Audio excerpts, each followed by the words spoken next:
mention Natalie Cole. Natalie Cole, we did Wogan with her, right? Unfortunately for her, it was the day that Russell Harty died. So instead of being on the show, they pre-filmed her and she wasn't very happy about it, right?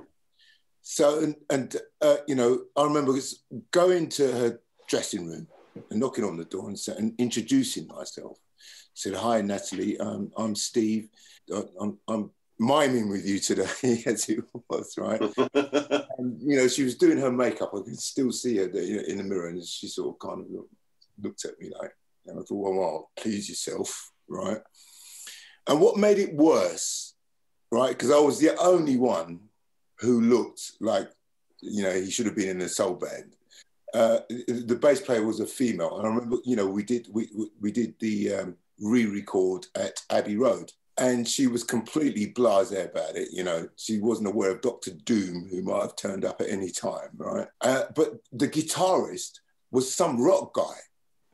He had this string vest on and this star-shaped guitar. So when the entourage sort of walked on stage, Natalie looked like, oh, what the fuck is this, right?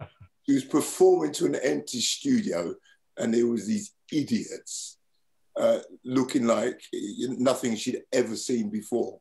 No, I can't remember the name of the song. It was a hit at the time. I think it was around 88 or 89, because she was quite a tall woman. She was like 5'10", 5'11" or something like that. And she had this really imposing personality stuff, right?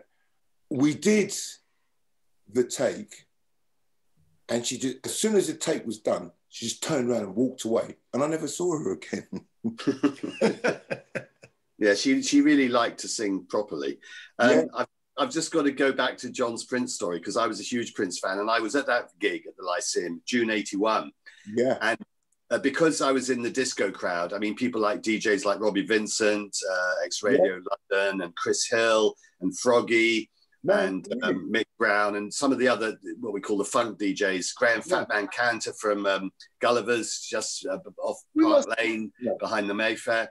Tiny club, but really grooving. We all went. And when he came out and did the Mac and revealed himself in fishnets, we just went, fuck. We're standing at the back when we all just looked at each other. This guy's mammoth. But there's a really funny little anecdote to that, because do you remember Jill Ferminovsky, one of the big rock and roll photographers? Yes, yeah. So she was double booked to shoot Bruce Springsteen that night, who was performing at Wembley, and also some guy playing a gig in the Strand. So she called John Mottram, who was another photographer, and said, look, I'm double booked. I'm going to go to see Bruce. I've never heard of this guy at the Strand. Will you cover me? So he said, yeah, of course I will. You know, I'll get the fee, 100 quid or whatever he was going to get. He bundled off to the Strand, and he sort of vaguely knew it was a guy called Prince, and there was a few rumours, but he wasn't sure about his sexuality. So he went to Heaven, the gay club. He always found him playing Heaven. So he got there, and his name's not on the list. So he blagged his way in from the security guard, and then realised Prince wasn't playing there. So he downed a pint of Guinness and then hightailed it back to the Strand and got in just as Prince came on stage and shot one of his, I think it was his first ever London gig. And, you know, some fabulous shots of him there in the fishnets, which he sold all over the world. Yeah. Oh, yeah, I forgot about the fishnets. Yeah. I've done a lot of work at the Brit Awards over the years. I think I worked in about 25 of them. And towards the end of Prince's life, he came on as a guest presenter. I think he was presenting the first award of the show. And I was doing all the guest presenters, you know, sort of getting them on stage and floor managing them. And he was due to be the first award presenter. And we had word that he was coming, and, you know, I could hear in my ear that he was on the way and in the car. And obviously, usually you like to get people there 20 minutes, 30 minutes before, just to run through with them.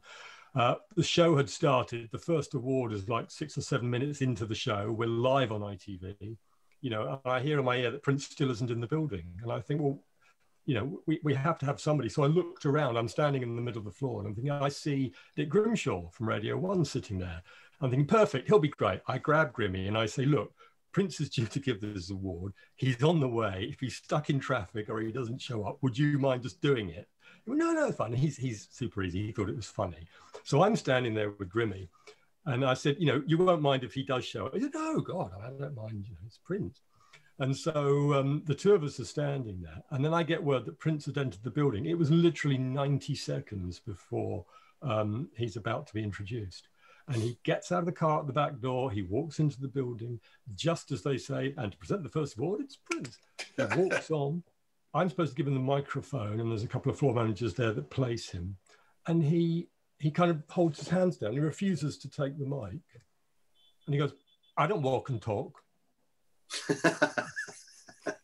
And then, you know, you just sort of guide. I don't believe in manhandling people, and you should never sort of, you know, position somebody. But a guiding, gentle hand in the way that maybe a head waiter might do in a restaurant, showing you to the table. Sort of like that. And don't touch me.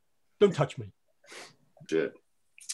So that was my experience with Prince. Very Anyway, you know, afterwards he left. He walked off the stage, went straight out, back into the waiting car, and went. So he was in the O2 for about 3 minutes. Yeah. Of which 90 seconds he was live on TV. Well, you know, you think about it, chaps, right? You know, we've lived a life that you couldn't believe, you couldn't make it up. You know, you end up you watch people, you know, who you admire, and then you end up working with them, right?